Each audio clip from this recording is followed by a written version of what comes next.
ఎందుకు దేవుణ్ణి నమ్మినటువంటి వారు భయపడరంటే, ఎందుకు దేవుణ్ణి విశ్వసించిన వారు కలవరపడరంటే, ఎందుకు దేవుణ్ణి విశ్వసించిన వారు కదల్చబడరంటే బైబిల్ సెలవిస్తుంది.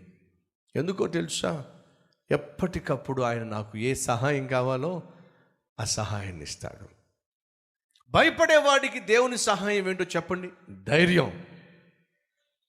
నువ్వు భయపడుతున్నావా? అయితే దేవుడు నీకు ధైర్యాన్ని ఇస్తాడు. ఇంకేం కావాలి? నిరుత్సాహంలో ఉన్నావా? దేవుడు ఏం చేస్తాడు? ప్రోత్సాహాన్ని ఇస్తాడు. ఇంకేం కావాలి?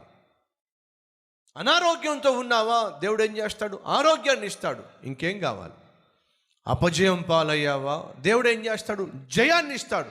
ఇంకేం కావాలి? ఒంటరిగా ఉన్నావా? దేవుడు ఏమంటాడు? నేను నీకు తోడుగా ఉన్నాను, ధైర్యంగా ఉన్నా అంటాడు. ఇంకేం కావాలి? ఆర్థికంగా చితికిపోయి ఉన్నావా? దేవుడు ఏమంటాడు? నేను నా సమృద్ధిని ఇస్తాను, ధైర్యంగా ఉండమంటాడు. ఇంకేం కావాలి? బంధించబడ్డావా? అయితే దేవుడు నీకు విడుదలనిస్తాడు. ఇంకేం కావాలి?